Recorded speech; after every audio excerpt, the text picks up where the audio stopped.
Doktoram da şu ticaret soğudu uğraşı Amerika Xitayning davamlıq birden yükselip birden tövellep degende kityapti demdi.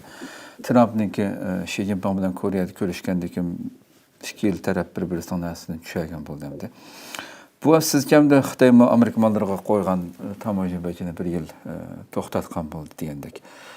Va bir tarafdan yana qarasangiz Amerikaning bizning xabarlarimiz davomli yani bir gün turib bir gün degandek. Hele Xitoyning texnika mallariga, hele bir narsaga yana jazo bir tarafdan kelib turdi.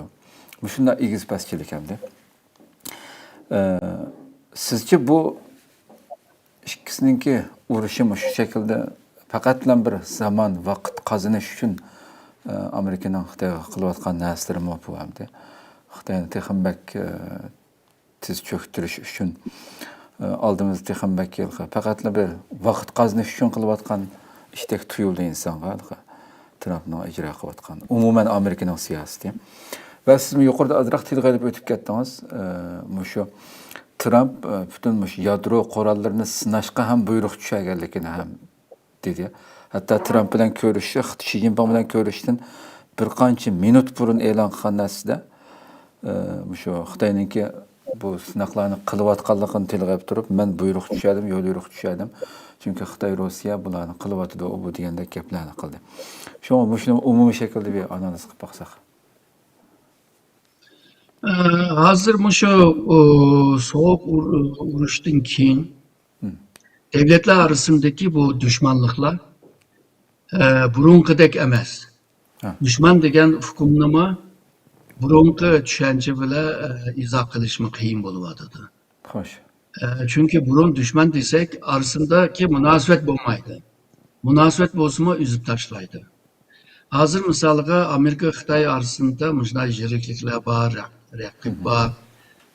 Xitoy deydi men 2045'te dünya hakim bo'lman deydi. Amerika deydi men o'rnimni bermayman deydi. Ama ikki devletninki iqtisod, ticaret ve xil sahalarda bir-birisi bilan munosabati yaqin dedi. Misalga deyli 2024'te Amerika Xitoy arasındaki bu ticari sumu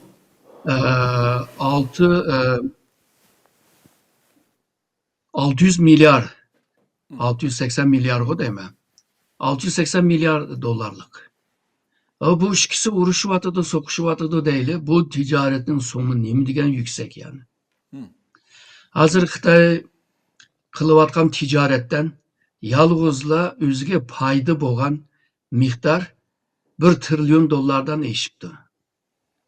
Yani Xitoy ticaretten yine pul tepatıdı, yine Amerika ile boğan ticaretini devam kılvatıdı. Şununla bu münasebetlerini tamamen üzüş biraz kıyı. Burun biz ah veya kara deb ayırıyoruz hem de düşman devletini. Hazır hem de kara ve ahның arasındaki külü renk, gri renk bile tonuşka mecbur. Yani bir cetten bular siyasi cetten, xavfsizlik cetten bular bir rakip, düşman. Ama iktisat cetten, ticaret cetten, dünyanınki iklim meselesi, insan kaçakçılık meselesi degendek bazı sahalarda mı yana hemkarlık kılışka mecbur kılıyor. Şununla Trump bir cetten Xitoyga bazı yaxşılıklarını kılgan olsa, bazı vaxtida Xitoyga karşı bazı tedbirlerini ilip birvatı demdi. Hoş. Çünkü yumuşadık, yaxşı bulduk depla taşlap koyduğunu kömedik yani. Yine bununki tedbirlerini ilvatı demdi. Xi Jinping'e boğan bir amraklığımı var mı de tırnak içinde değil amraklığın kelimeni. Trump'ın Xi Jinping'e boğan aşına bir nimisi mi var? O Kore'deki görüştün ki yama maktap gitti bu görüş ekmetini. Yani 10 numur versek bu 12'nin birtin. 12 de aşına dep gitti. Aslında bu yerdeki değilgen neslerinin hiçbiri emelge aşmak bu. Şimdi maktap durup uğramı gideyim ben şu. O dümbesini silap durup. Trump aşına tarafıma buluş mümkün. igiz kötürüp durup ursa tekimi qattiq tegdi emasmi? Ashuna qilishimi mumkin. Ama Xitoyni o'ziga yoki xalqaro tuzumga bog'lashnimi o'ylayotgan bo'lishimi mumkin, ya'ni ba'zi bism yo'li bilan. Ama Xitoy hamda bo'ysunmaydi. Xitoy hozir mevcut tuzum, xalqaro tuzumning qo'g'duvchisi deb ko'rsatyapti dunyoga.